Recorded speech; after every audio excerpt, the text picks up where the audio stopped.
अब ये सारे इंटरनेशनल एग्रीमेंट होते हैं, इंडिया 2 मिनट में इंटरनेशनली इसको बांग्लादेश को ले जाएगा और बांग्लादेश की इंडस्ट्री के ऊपर और भी ज़्यादा असर असू होगा। बांग्लादेश की इंडस्ट्री के ऊपर और भी असर पड़ेगा कि हाँ भाई ये क्या कर रहे हो। कि बांग्लादेश ने $800 मिलियन अडानी ग्रुप के यानी कि इंडिया के $800 मिलियन देने, जो कि उन्होंने उनसे इलेक्ट्रिसिटी ली थी। लेकिन अब सिचुएशन ऐसी है कि उनके लिए $800 मिलियन देना बहुत मुश्किल है। अगर वो पैसे नहीं देते इंडिया को तो आने वाले टाइम में बांग्लादेश को इलेक्ट्रिसिटी क्राइसिस का सामना करना पड़ेगा। मैं कहता हूं भारत को कि आप भेजो, लेकिन सबसे पहले ये 2 करोड़ बांग्लादेशी जो हैं यहां पे जो छाती में मूंग दल रहे हैं, सबसे पहले इन 2 करोड़ बांग्लादेशियों को यहां से निकालो। हमने क्या ठेका ले रखा है इनका? We went to war because of these guys. Bangladesh उतने डैम क्यों नहीं बना सका? इंडिया ने तो बहुत से डैम बनाए जिसकी वजह से वो ना सिर्फ अपने कंट्री को सस्ती बिजली प्रोवाइड कर रहा है लोगों को, बल्कि दुनिया के दूसरे कंट्री जैसे बांग्लादेश को बिजली दे भी रहा है। हाँ जी, यही हुआ ना, इंडिया ने बहुत सारे डैम बना लिए जो, और डैम्स की वजह से इंडिया की इलेक्ट्रिसिटी बहुत इजी होगी, सस्ती होगी। फिर जब फैक्ट्रीज को वहाँ पे एक सस्ती बिजली मिली, उन्होंने एक अच्छी प्रोडक्शन की, इंटरनेशनल फैक्ट्रीज वहाँ पे गई। 2 करोड़ का क्या करोगे पहले ये तो बताओ। ये हमने ठेका ले रखा है नासूर पालने का। Is it our responsibility? ये चोरी से अंदर आते हैं बांग्लादेशी, भारत के अंदर भरे हुए हैं, तुम्हें रोहिंग्या पालने, तुम पालो यार। अपने तुम पाल नहीं पा रहे।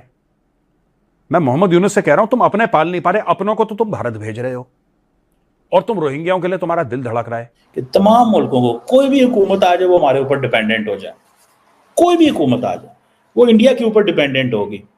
सो इन अदर वर्ड्स, आप जितनी मर्जी बातें करें, इंडिया जो है वो चाइना की तरह ऑपरेट नहीं करता, लेकिन गोल्स वही हैं। फैक्ट्रीज को वहाँ पे एक सस्ती बिजली मिली, उन्होंने एक अच्छी प्रोडक्शन की, इंटरनेशनल फैक्ट्रीज वहाँ पे गई, इंटरनेशनल प्रैक्टिसेस हुई। तो वो जब उन्होंने एक्सपोर्ट करना शुरू किया, बहुत कम रेट के ऊपर चीजें बनाई, तो दुनिया में उनकी चीजें बिकना शुरू हो गई। वो बांग्लादेश वाले क्या करेंगे? वो इंशाल्लाह ताला हमारी तरह वो भी छितर ही खाएंगे। अब छितर खाएंगे। हाँ, वो उनको पढ़ने हैं, उन्होंने काम ही ऐसा किया कि नहीं। उधर तो लोग कह रहे हैं इनकलाब आ गया, उधर तो पाकिस्तान में जश्न मनाया जा रहा। लो जी, बांग्लादेश में लोग स्टूडेंट्स ने चेंज ले आए हैं। शेख हसीना जो उनसी है वो जुल्म कर रही थी और पाकिस्तान, वो इमरान खान ने सारा दिमाग खराब किया ना उनका भी। शेख हसीना वैसे कैसी आपके ख्याल से लीडर थी? मेरे ख्याल से जो मुल्क को तरक्की की तरफ लेके जा रहा है वो चाहिए होता है। बांग्लादेश तरक्की की तरफ जा रहा था कि नहीं, डेवलपमेंट की तरफ जा रहा था कि नहीं? जा रहा था। शेख हसीना के टाइम की अगर बात जा रहा था, लेकिन अब ये गवर्नमेंट खत्म हो गई है शेख हसीना की, और अब क्या आपको लगता है मुश्किल आएगी बांग्लादेश के लिए या आसानी आएगी? ये असल में ना वहाँ की जो आवाम है ना, उनको जो है ना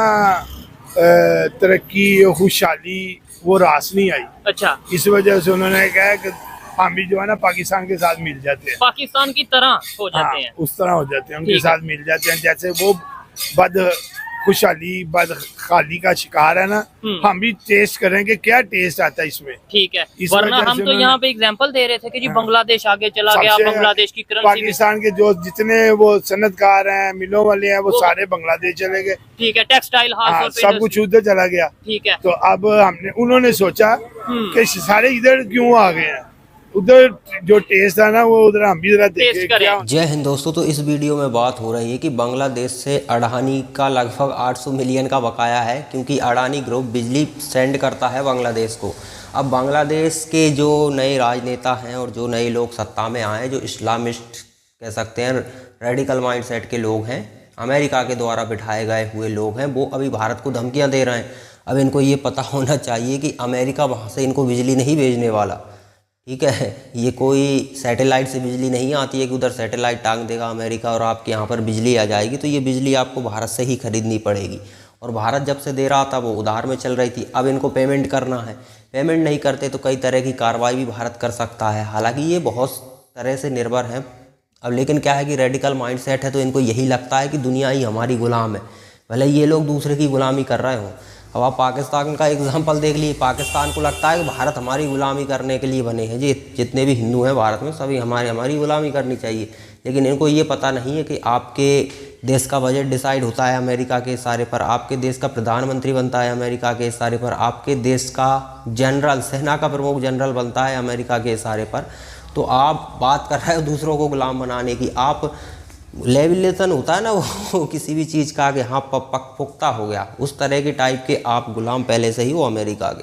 तो बांग्लादेश को सबक मिल जाएगा, क्योंकि जब बिजली कट होती है ना तो इनका टेक्सटाइल अभी भी ठप हो चुका है, क्योंकि जितनी भी कंपनियां हैं अब वो तो मास लेवल पर काम करती हैं, उनको तो मटेरियल चाहिए ही चाहिए। लेकिन बांग्लादेश अस्थिर हो चुका है, तो वहाँ की जगह अब देखिए भारत की जितनी भी टेक्सटाइल कंपनी है उनको बहुत तेज़ी से मास लेवल पर ऑर्डर मिलने लगे हैं। यानी कि बांग्लादेश का जो पूरा खर्चा पानी चलता था जिस टेक्सटाइल से, वो बंद होने वाला है और ये सारा शिफ्ट हो चुका है भारत की ओर। ये अफ़गानिस्तान के लोगों बांग्लादेश के लोगों को बहुत भारी पड़ने वाला है। देखिए स्वाभाविक है, जितने भी कट्टर टाइप के लोग होते हैं उनको आप काउंटर भी तो कीजिए।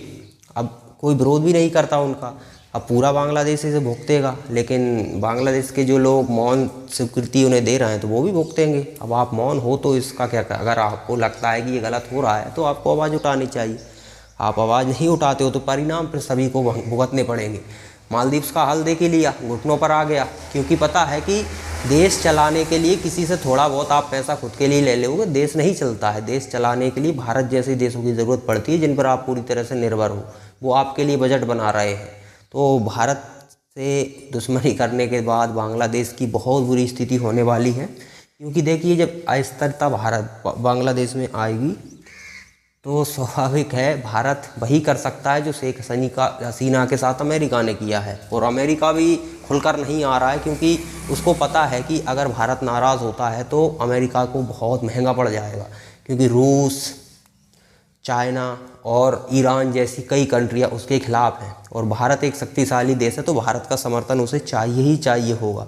हमें भारत को जितनी अमेरिका की ज़रूरत है ना, उसकी 10 गुना ज़्यादा अमेरिका को भारत की ज़रूरत है। तो अमेरिका भी अब इनकी ज़्यादा मदद नहीं करेगा, तो बांग्लादेश को अंदाज़ा लग जाएगा कि भारत के खिलाफ नफरत का परिणाम क्या होता है। बहुत सारे लोग ये सोच रहे हैं कि इंडिया वो सीनाबाजी चलेगी तो नरेंद्र मोदी के पास कौन से पत्ते हैं, ये एक पत्ता है।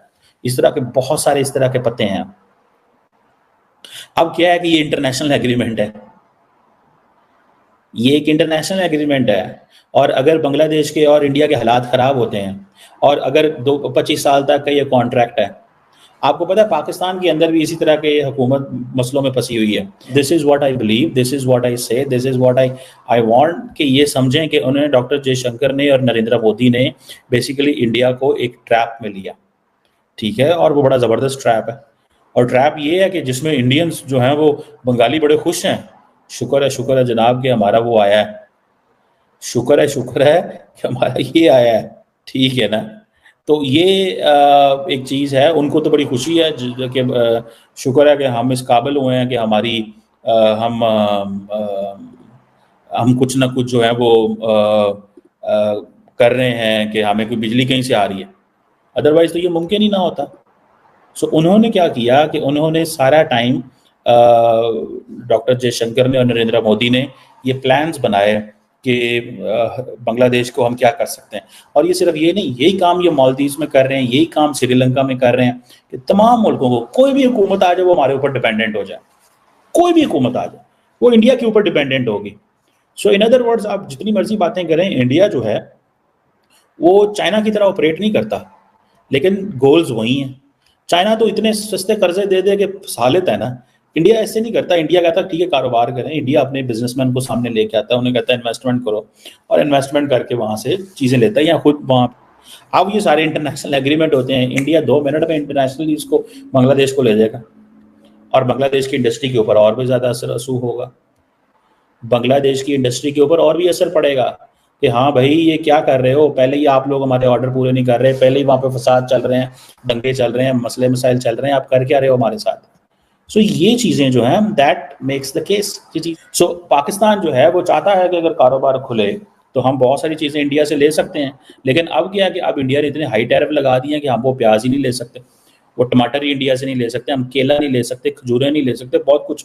अगर मैं आपको पाकिस्तान की इकोनॉमी वर्चुअली इम्पोर्ट इकोनॉमी बन चुकी है, हम हर चीज़ चाइना से इंपोर्ट करते हैं। आज इंडिया बॉर्डर खोले, हम हर चीज़ इंडिया से इंपोर्ट करनी शुरू कर देंगे, क्योंकि हमारे लोगों ने मैन्युफैक्चर करना बंद कर दिया हुआ है, क्योंकि हमारा जो बिजनेस है, और ये 250 मिलियन की कंज्यूमर बेस है, 250 मिलियन की जो कंज्यूमर बेस है, इसने कुछ ना कुछ तो भाई, इसने कुछ खाना पीना करना तो है ना, तो वो कहाँ से करेंगे। इधर यूरोप के अंदर देखें आप, यूरोप चले जाएं,